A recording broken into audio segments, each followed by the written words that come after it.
EMI, equated monthly instalment. ये एक ऐसा शब्द है जो हम सबकी लाइफ में ना हर तरफ है। नया फोन लेना हो, नई बाइक, घर का एसी, यहाँ तक कि ऑनलाइन शॉपिंग करते वक्त भी ये ऑप्शन सामने आ जाता है। और ये इतना कॉमन हो गया है कि हम अक्सर रुककर सोचते भी नहीं कि इसका आखिर असली मतलब क्या है। क्या ये सिर्फ एक बड़े से खर्च को छोटे छोटे आसान हिस्सों में तोड़ने का एक तरीका है, या पर्दे के पीछे कुछ और भी है?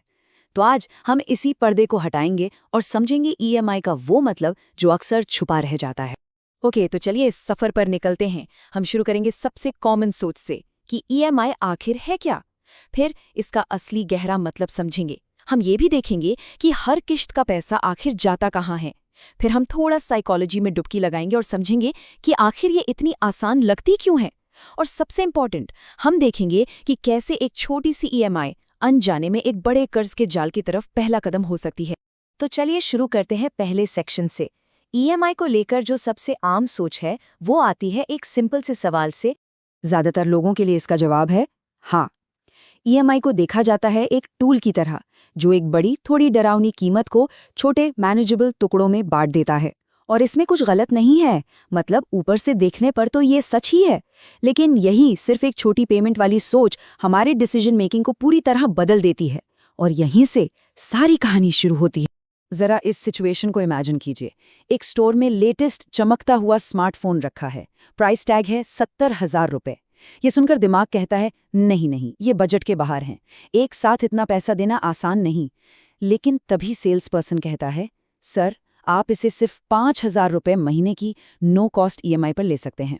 और अचानक दिमाग का फोकस 70,000 से हटकर 5,000 पर आ जाता है, और वो फोन जो अभी तक एक सपना था अब एक पॉसिबिलिटी लगने लगता है। या फिर सोचिए सपनों की बाइक के बारे में। कीमत है 1.5 लाख रुपए, एक बड़ा अमाउंट है। लेकिन जब बताया जाता है कि ये बस कुछ हजार महीने में अपनी हो सकती है, तो पूरा पर्सपेक्टिव ही बदल जाता है। फोकस 1.5 लाख की बड़ी रकम से हटकर कुछ हजार की आसान सी किश्त पर आ जाता है। हम प्रोडक्ट की टोटल कॉस्ट को भूलकर उसकी मंथली कॉस्ट के बारे में सोचने लगते हैं। लेकिन क्या कहानी सच में इतनी ही सिंपल है? तो अब चलते हैं सेक्शन 2 में और समझते हैं EMI का असली मतलब।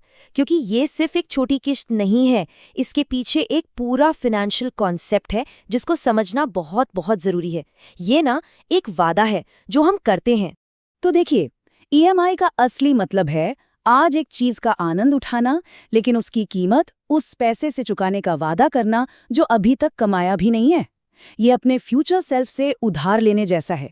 आज आने वाले कल की कमाई को खर्च करने का डिसीजन लिया जा रहा है। और इस उधार की एक फीस होती है, एक कीमत होती है, जिसे हम कहते हैं इंटरेस्ट या ब्याज।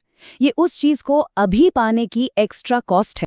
देखिए, फोन आज खरीदा, उसकी खुशी आज मिली, लेकिन अगले महीने जब सैलरी आएगी तो उसका एक हिस्सा अपना नहीं होगा। वो बिना पूछे ही उस फोन के लिए चला जाएगा। और ये सिलसिला तब तक चलता रहेगा जब तक लोन पूरा ना हो जाए। एसेंशियली आने वाले कल की सैलरी का एक हिस्सा आज ही खर्च हो चुका है। फ्यूचर की फाइनेंशियल फ्रीडम का एक छोटा सा टुकड़ा आज बेच दिया गया है। तो अब जब इसके कॉन्सेप्ट को समझ गए हैं, चलिए इस किश्त को थोड़ा और खोलकर देखते हैं। हर महीने जो पैसा जा रहा है, आखिर वो जाता कहाँ है? उसके दो बहुत इंपॉर्टेंट हिस्से होते हैं। हर EMI दो चीजों से बनी होती है। पहला है प्रिंसिपल यानी मूलधन। ये वो हिस्सा है जो प्रोडक्ट की असली कीमत को यानी जो उधार लिया है उसको कम करता है। दूसरा हिस्सा है इंटरेस्ट यानी ब्याज।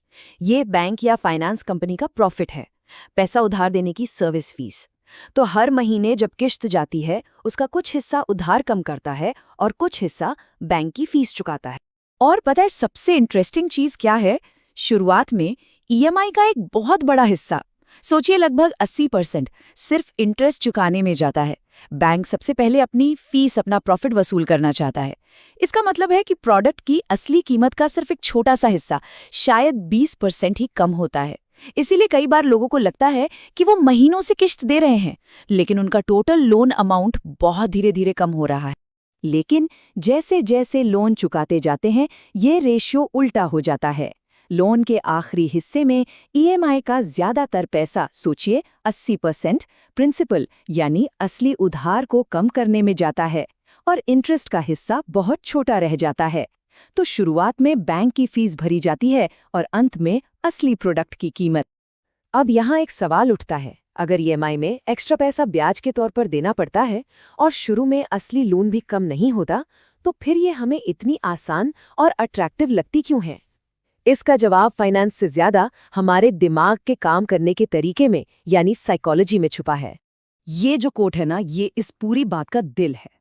हम अक्सर सिर्फ ये देखते हैं कि क्या मैं आज ये ईएमआई अफोर्ड कर सकता हूँ, और शायद आज कर सकते हैं, लेकिन असल सवाल ये होना चाहिए कि क्या 12, 24 या 36 महीने बाद भी हर हालत में ये ईएमआई आराम से दे पाऊंगा? जब लाइफ में कोई अनएक्सपेक्टेड खर्चा आएगा या इनकम कम होगी, तब भी? हम आज की सर्टेनिटी को आने वाले कल की अनसर्टेनिटी पर हावी होने देते हैं। इसके कुछ बड़े साइकोलॉजिकल कारण हैं। पहला, 70,000 के मुकाबले 5,000 का अमाउंट दिमाग को छोटा और कंट्रोल में लगता है। दूसरा, इंटरेस्ट की पूरी कॉस्ट एक साथ नहीं दिखती, वो धीरे धीरे चली जाती है, इसलिए उसका दर्द महसूस नहीं होता। पर सबसे बड़ा कारण है इंस्टेंट ग्रेटिफिकेशन। हमें चीज़ आज मिल जाती है, उससे मिलने वाली खुशी, वो डोपामिन हिट आज मिल जाता है। पेमेंट का दर्द फ्यूचर के लिए पोस्टपोन हो जाता है। हमारा दिमाग आज मिलने वाली खुशी को कल आने वाली जिम्मेदारी से कहीं ज्यादा वैल्यू देता है, और बस यहीं ईएमआई का जादू काम करता है। चलिए अब आखिरी सेक्शन पर चलते हैं और देखते हैं ये सब कैसे बिल्ड होता है। असली प्रॉब्लम एक ईएमआई में नहीं है।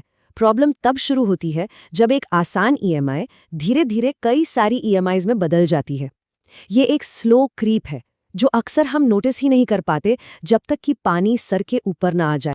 चलिए एक सिंपल से मंथली बजट को देखते हैं। मान लीजिए सैलरी का 50% किराए और ज़रूरी बिल्स में जाता है, 10% सेव होता है, इसके बाद 40% पैसा फ्री कैश के रूप में बचता है। ये वो पैसा है जिसे घूमने फिरने, शॉपिंग करने या अपनी मर्जी से कहीं भी खर्च करने की आज़ादी है। अभी सब ठीक लग रहा है, एक फाइनेंशियल ब्रीदिंग स्पेस है। अब वो 70,000 वाला फ़ोन ईएमआई पर ले लिया, एक ईएमआई बजट में आ गई। देखिए, फ्री कैश अब 40% से घटकर 25% हो गया है। अब अपनी मर्जी से खर्च करने के लिए पैसा कम हो गया है, लेकिन अभी भी ठीक लग रहा है। शायद मन में ख्याल आए थोड़ा खर्चा कम करना पड़ेगा, पर मैनेज हो जाएगा। लेकिन फिर वो सपनों की बाइक भी ईएमआई पर ले ली, और अब देखिए क्या होता है। फ्री कैश 40% से गिरकर अब सिर्फ 10% बचा है। इसका मतलब सैलरी का एक बड़ा हिस्सा हाथ में आने से पहले ही फोन और बाइक की किश्तों में जा चुका है। अब किसी इमरजेंसी, किसी मेडिकल ज़रूरत या किसी दोस्त की शादी में जाने जैसे अचानक आए खर्चे के लिए हाथ में बहुत कम पैसा है। इसी को कहते हैं कैश फ्लो पर प्रेशर आना। मंथ एंड का इंतज़ार शुरू हो जाता है, और ये साइकिल ऐसे ही बनता है। ये कहानी की तरह है। एक ईएमआई आसान लगती है और हम उसे ले लेते हैं। दूसरी ईएमआई फ्री कैश को कम कर देती है। तीसरे और चौथे के बाद कैश फ्लो इतना टाइट हो जाता है कि किसी भी नए ज़रूरी खर्चे के लिए पैसे नहीं होते, और तब उस ज़रूरत को पूरा करने के लिए एक और लोन या ईएमआई के बारे में सोचना पड़ता है, और अनजाने में एक कर्ज के चक्कर की शुरुआत हो चुकी होती है। तो हमने देखा कि ईएमआई सिर्फ एक छोटी किश्त नहीं है, ये असल में आने वाले कल की कमाई का एक वादा है जो हम आज करते हैं। ये एक टूल है जिसे समझदारी से इस्तेमाल करना ज़रूरी है।